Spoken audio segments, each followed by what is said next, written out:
안녕하세요. 니먼하오. 저는 중국 마케팅 천재가 된 박대리라는 블로그를 움직인 박대리입니다. 이 쇼트 클립을 통해서 여러분들과는 처음 인사드리는 것 같아요.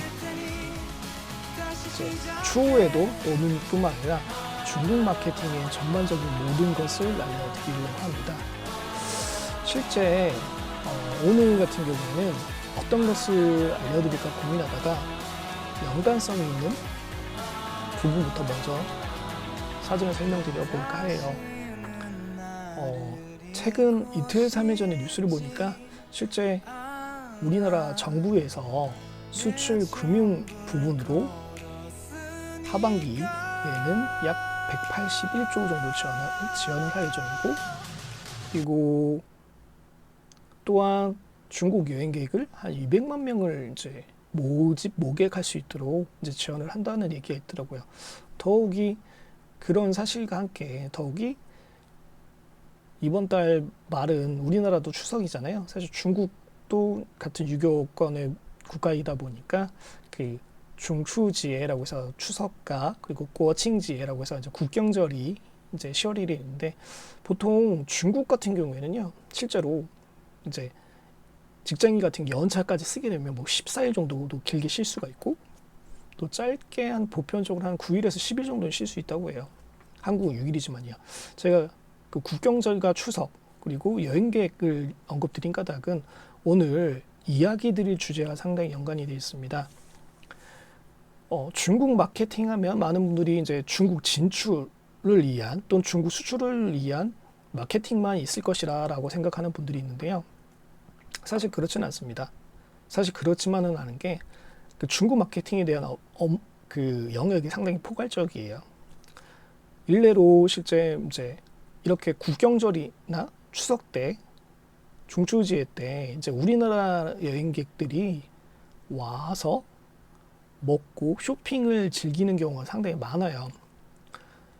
사실 우리나라 같은 경우에는 이제 사드가 터지고 그리고 코로나 이후에 약 6여 년 만에 중국 정부에서 이제 실제로 단체 여행객들을 보낼 수 있게끔 좀 이제 그렇게 풀어주다 보니 이제 실제로 어떻게 보면 6여 년 만에 많은 여행객들이 몰려오고 있고, 실제로 지금 또한 이제 여행객들이 속속히 뭐 인천항이라든지 공항을 통해서 많이 들어오고 있다고 해요.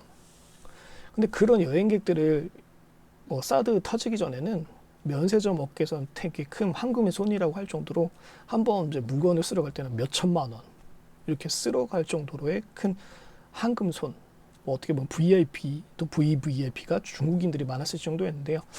이들은 사실 면세점만 들리는 것이 아니라 뭐 시장도 갈 수도 있고 음식점도 갈 수가 있어요. 근데 이 갑자기 음식점을 이야기 드린 까닭은 우리나라 그 소상공인분들, 특히 자영업 하시는 대표님들께서는 보통 이제 뭐 예를 들어 지역을 따지면 명동이라든지 동대문이라든지 홍대라든지 또는 제주도나 부산 일대 등등에 보면 여행객들을 꼭 대상으로 한 건 아니지만 뭐 자연스럽게 이제 간판이라든지 또는 이제 그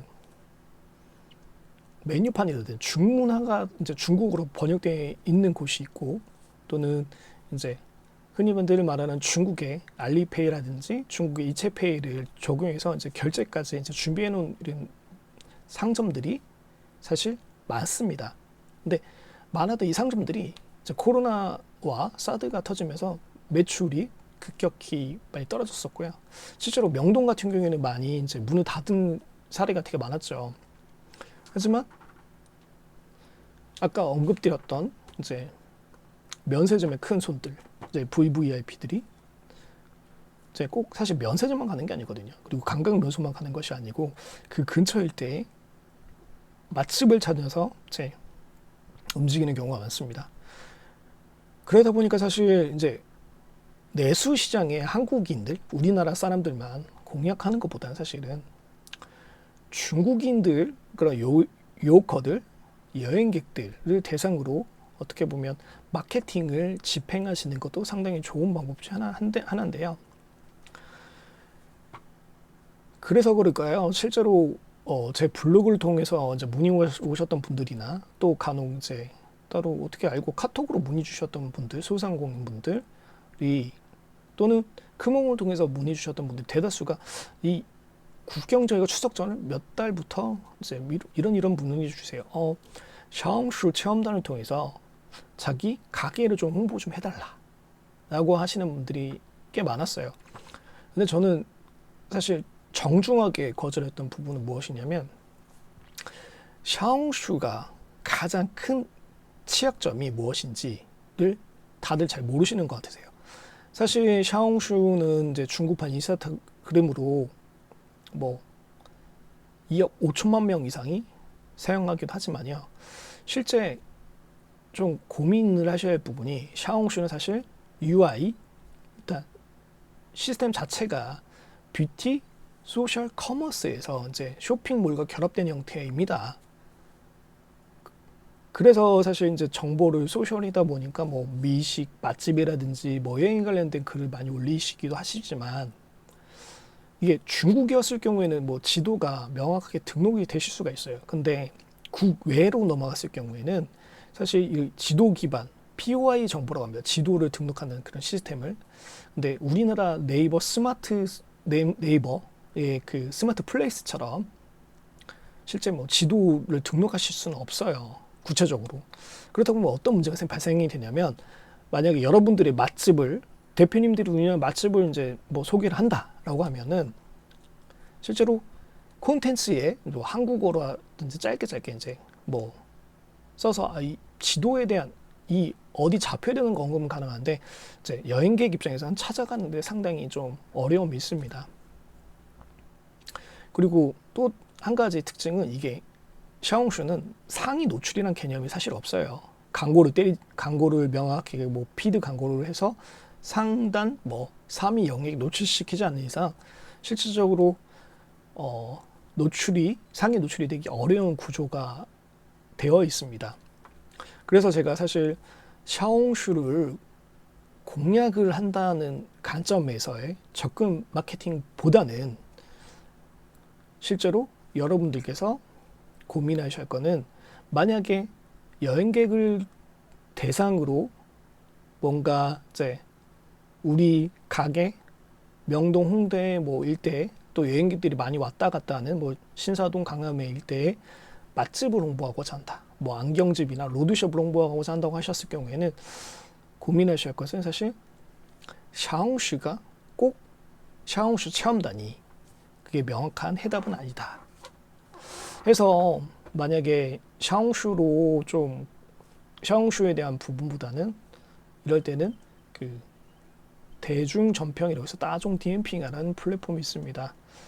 자, 실제로 맛집이라든지 뭐 숙박업소라든지 관광객 명소지를 지도 기반으로 등록하실 수가 있는 플랫폼이기도 하고요. 상점 리뷰를 마치 우리나라 네이버 플레이스처럼 올리실 수가 있는데 이게 올리는 게 사실 그 사장 대표분들이 올리시는 게 아니고요. 진짜 여행객들이 먹어보고 느껴본 것을 리뷰 형태로 작성도 할 수 있을 뿐만 아니라 공유도 가능한 점이 있습니다.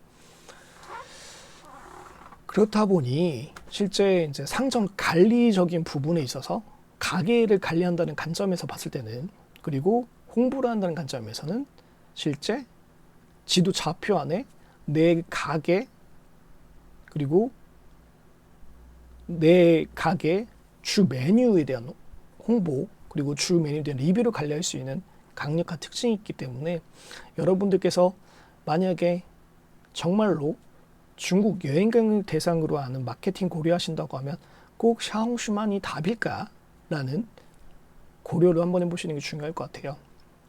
그래서 여러분들께서 정말 이제 샤오슈를 체험단을 통해서 본인들의 가게를 알리는 것도 중요하긴 하지만 실제 이 언급드렸던 따종 디엠핑 대중 전평을 통한 리뷰 관리를 어떻게 하실지 그리고 또한 이들을 이런 플랫폼 말고 어떻게 유입할지 고민해 보시는 게 상당히 중요할 것 같습니다. 감사합니다. 다음 시간에 또 만나요. 안녕.